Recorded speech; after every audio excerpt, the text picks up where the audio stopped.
Chapter number 10। शायद यही प्यार है। दिसंबर की ठंड अब पूरी तरीके से दिल्ली में आ चुकी थी। सुबह सुबह मेट्रो स्टेशनों पर धुंध तैरती थी। लोग हाथों में चाय लेकर भागते थे। सड़क किनारे बैठे कुत्ते खुद में सिकुड़कर सोते रहते थे। और इन सब के बीच अनिरुद्ध की जिंदगी धीरे धीरे बदल रही थी। अब उसकी सुबह मीरा के मैसेज से शुरू होने लगी थी। उठ गए क्या? लेट मत होना, आज बहुत ठंड है। और रातें रातें उसके गुड नाइट पर खत्म होती थी। कभी कभी इंसान को ना प्यार अचानक नहीं होता, वो धीरे धीरे उसकी रोजमर्रा की जिंदगी में घुल जाता है। इतना धीरे कि पता ही नहीं चलता। उस दिन ऑफिस में ईयर एंड पार्टी थी। पूरी फ्लोर सजाई गई थी। लाइट्स, म्यूजिक, फूड और हर तरफ बस शोर ही शोर था। वरुण, उसका दोस्त, पहले से ही 2 मॉकटेल पीकर डीजे पर झूम रहा था। अनिरुद्ध भाई, वो चिल्लाया, आज प्रपोज कर दे। पागल है क्या भाई, आंखों में दिखता है तेरे सब। अनिरुद्ध बस हंसकर रह गया। लेकिन सच ये था, उसे खुद से डर लगने लगा था।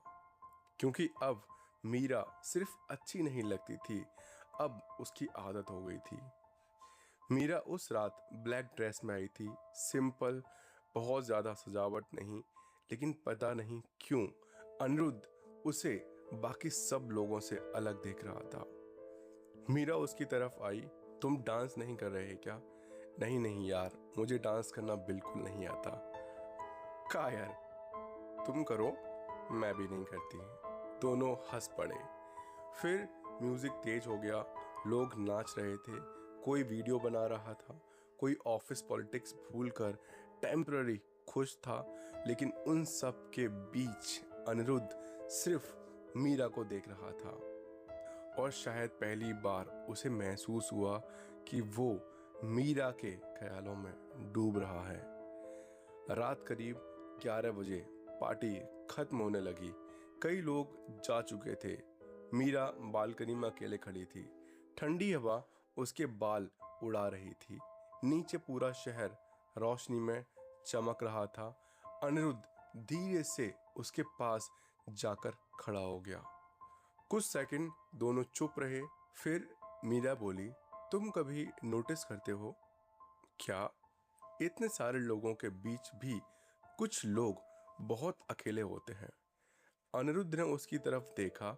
उसकी आंखें शहर की रोशनी नहीं, कुछ और रिफ्लेक्ट कर रही थीं।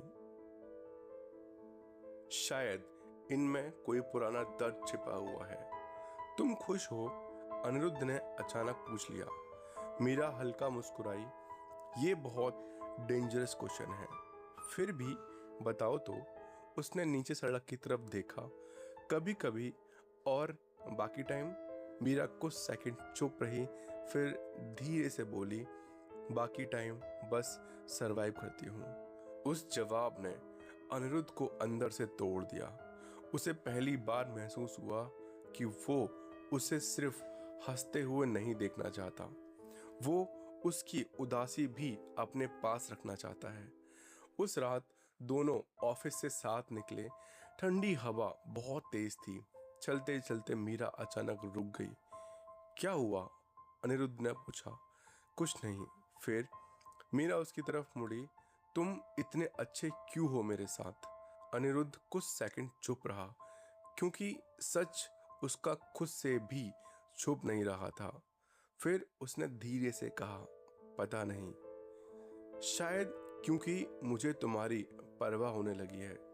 मीरा उसे देखती रही बहुत देर तक, और उस पल पूरी सड़क का शोर जैसे बहुत दूर चला गया हो। फिर उसने बहुत धीमी आवाज में पूछा, अगर एक दिन मैं चली गई तो? अनिरुद्ध बिना सोचे बोल पड़ा, मैं तुम्हें कहीं जाने ही नहीं दूंगा। मीरा हल्का मुस्कुराई, लेकिन उसकी आंखों में अचानक अजीब सी उदासी उतर आई। उस वक्त अनिरुद्ध को वो बात सिर्फ रोमांटिक लगी थी।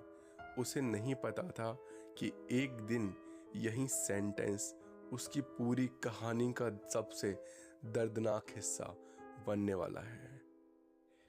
ये था चैप्टर नंबर 10। मिलते हैं कल पार्ट 2। तुम्हारी आदत सी हो गई है कि चैप्टर नंबर 11 साथ वाली सीट में।